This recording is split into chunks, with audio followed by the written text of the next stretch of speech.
दोस्तों, जय हिंद, जय भारत। मैं मदन लाल आज़ाद, संयोजक संस्थापक all India bike board taxi union. आज दिनांक 4 अक्टूबर 2021 को आपके समक्ष प्रस्तुत हूँ राजधानी दिल्ली से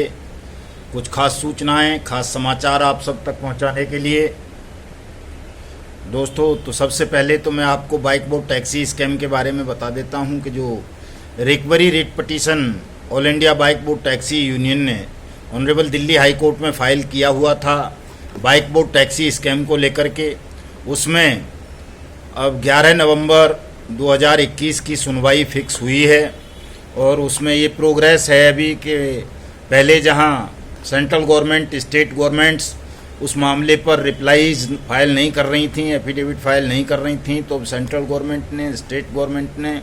और सेबी ने अपनी रिप्लाई फाइल कर दी है, एफिडेविट फाइल कर दिया है, जिसका हमें 11 नवंबर को रिजॉइंडर फाइल करना है उस केस में। और साथ साथ उन तमाम लोगों की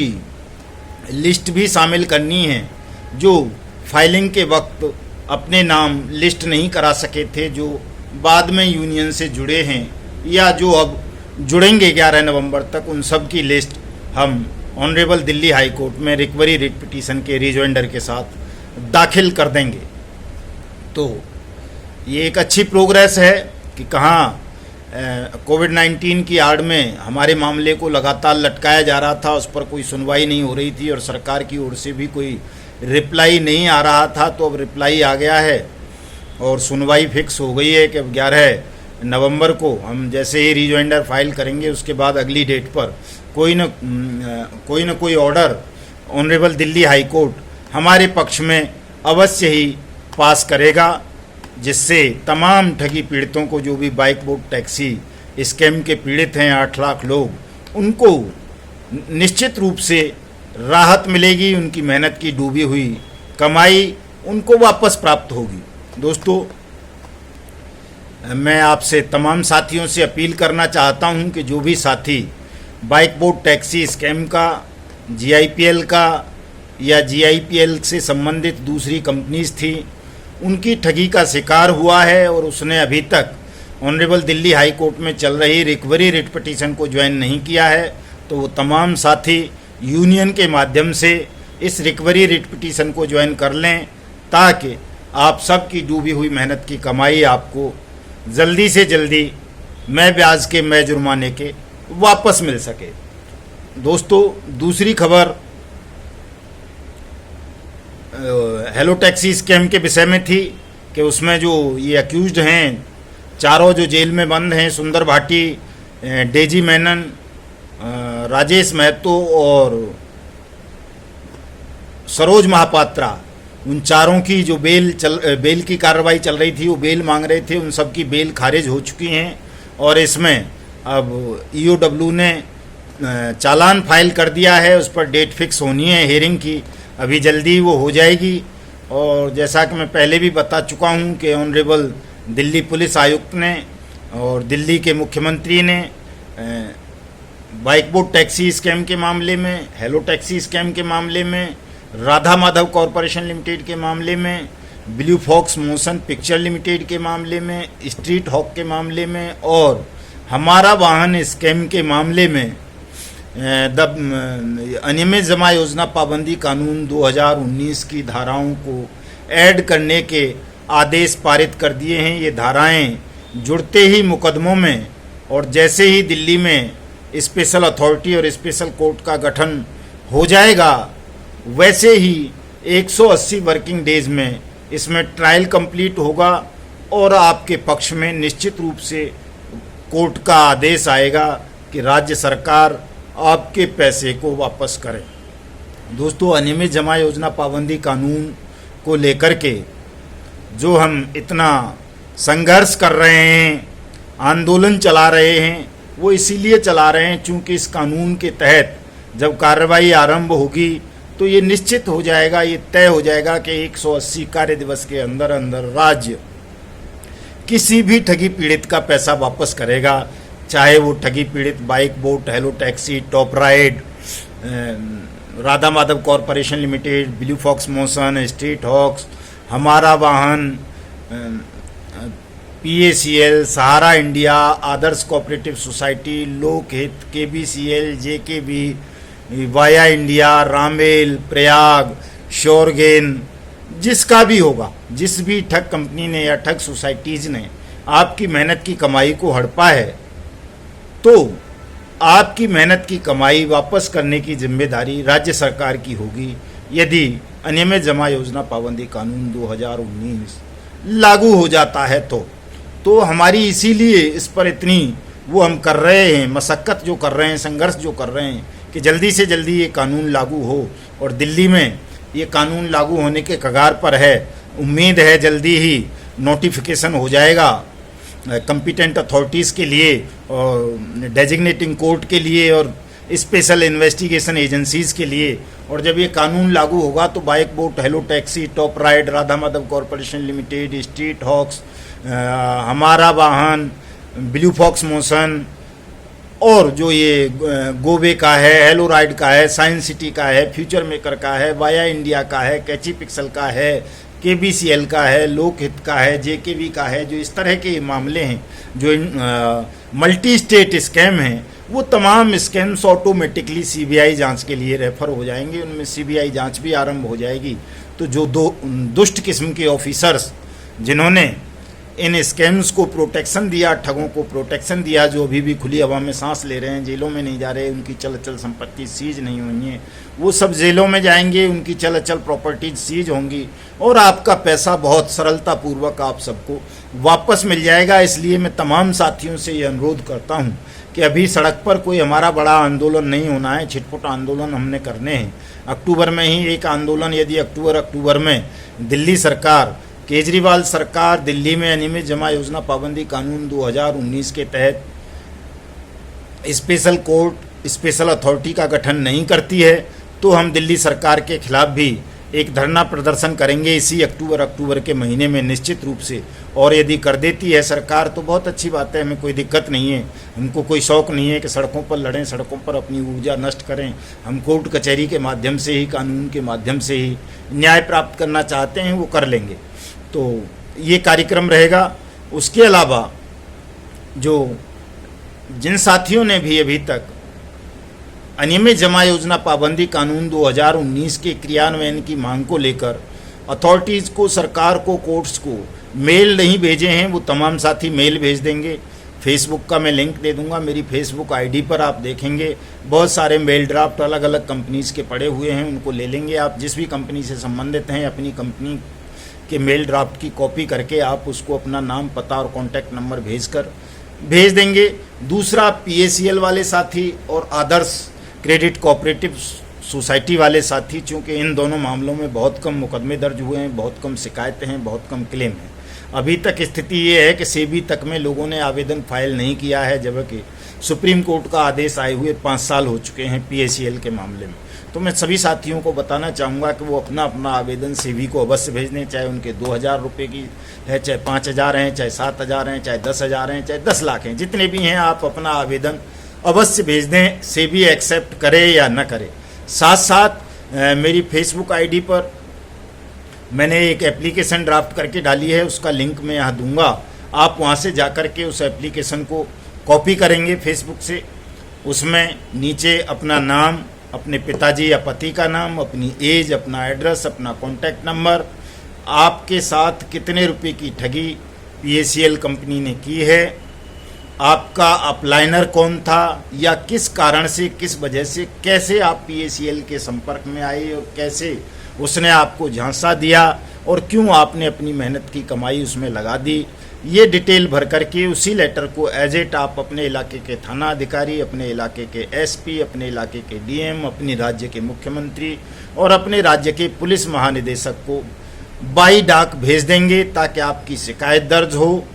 और आप रिकॉर्ड में आएँ कि आपका पैसा भी पल्स कंपनी में डूबा हुआ है और आपको भी अपने पैसे की ज़रूरत है। इसी तरह से आदर्श के विषय में भी है, आदर्श के साथी भी यही काम करेंगे, या जितनी भी कंपनी है, चाहे वो जेकेबी हो, केबीएल हो, किसान एग्रो हो, लोकहित हो, सहारा इंडिया हो और जितनी भी हैं, वाया इंडिया, मशरूम इंडिया, श्योरगेन वगैरह वगैरह, जिसने भी अभी तक किसी निवेशक ने या जमाकर्ता ने या ठगी पीड़ित ने अपनी शिकायतें दर्ज नहीं कराई हैं, अपने आवेदन दाखिल नहीं किए हैं, अपने क्लेम फाइल नहीं किए हैं, वो इस काम को अवश्य कर लें। आपको कहीं भी कोई दिक्कत आती है तो आप all India bike board taxi union को संपर्क कर सकते हैं। मेरा नंबर नोट कर लें, 7827581213। दूसरा नंबर नोट कर लें, 8470010385। तीसरा नंबर नोट कर लें, 9560479048। इन नंबर्स पर आप कभी भी कांटेक्ट कर सकते हैं। ईमेल yuvantar@gmail.com पे आप अपनी शिकायत, अपना आवेदन भेज सकते हैं।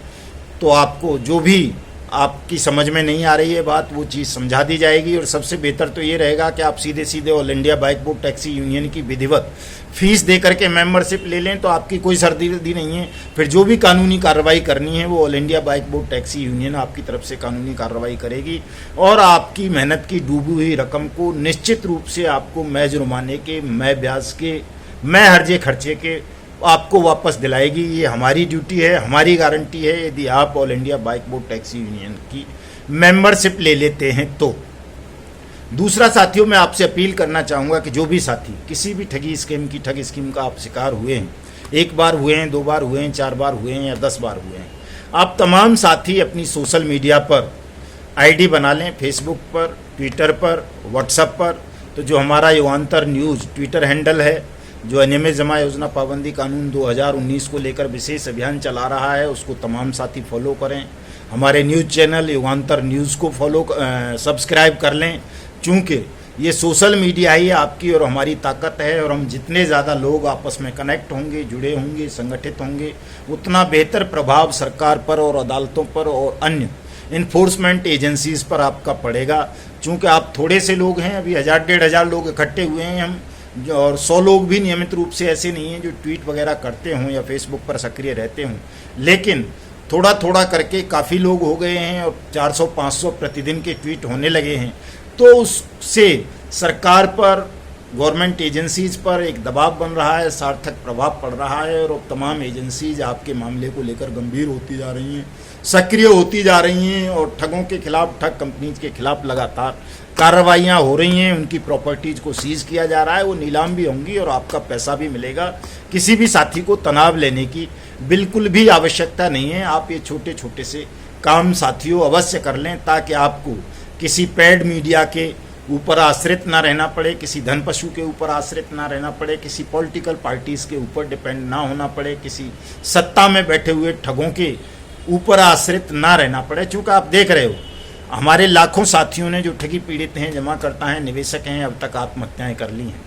हमारे 1200-1300 तो फौजी भाइयों ने bike Bot Hello Taxi Top ride scam में फंस करके आत्महत्या कर ली है, लेकिन किसी भी एक भी पीड़ित के परिवार को एक नई फूटी कौड़ी मुआवजा किसी स्टेट गवर्नमेंट ने या सेंट्रल गवर्नमेंट ने नहीं दिया है। जब दूसरे मामलों में आप देखते होंगे कहीं कोई आत्महत्या कर लेते हैं, किसी की हत्या हो जाती है, किसी की मौत हो जाती है,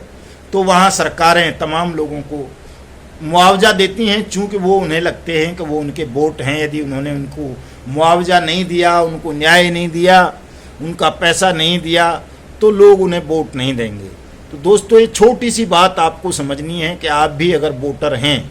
और आप ये सिद्ध कर देते हैं, ये दिखा देते हैं कि 20 करोड़ ठगी पीड़ित एक बहुत बड़ा तबका है, बहुत बड़ा वर्ग है, वो जाति और धर्म से परे होकर वो तमाम पॉलिटिकल पार्टीज़ को ठेंगा दिखाते हुए इस बार मतदान का बहिष्कार कर देगा और पहले भुगतान फिर मतदान का नारा लगाएगा, किसी भी वोटिंग में हिस्सा नहीं लेगा, किसी भी पॉलिटिकल पार्टी को अपना वोट नहीं देगा। तो जिस तरह से आप देख रहे हैं कि दूसरे मूवमेंट्स में क्या कांग्रेस, क्या समाजवादी पार्टी, क्या जनता दल, क्या लोक दल, क्या एनएलओ, क्या भारतीय जनता पार्टी और क्या तमाम दूसरी कम्युनिस्ट पार्टियां, शिवसेना जी जान लगा देती हैं, जुट जाती हैं, उनकी आवाज़ को उठाती हैं, उसी तरह से आपके मामले को भी ये पॉलिटिकल पार्टीज उठाने लगेंगी, बशर्ते आप अपने आप को एक बड़ा वोट बैंक इनके समक्ष बना करके प्रस्तुत कर दें। और ये किया जा सकता है, कोई बड़ी बात नहीं है। हम 20 करोड़ ठगी पीड़ित हैं, अगर 1-2 करोड़ लोग भी ट्विटर पर और फेसबुक पे, व्हाट्सएप पे, यूट्यूब पर ये नारा लगा देंगे कि पहले भुगतान फिर मतदान,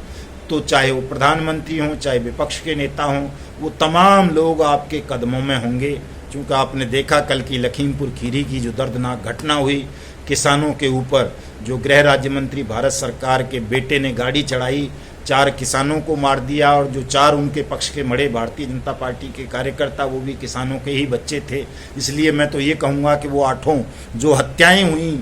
संस्थागत हत्याएं हुई, सिस्टम ने हत्याएं की, वो किसानों की ही हत्याएं हैं। उनको हम अलग अलग दृष्टिकोण से नहीं देख सकते। भले ही वो भारतीय जनता पार्टी के कार्यकर्ता थे, लेकिन थे तो वो भी किसानों के ही बच्चे। और इन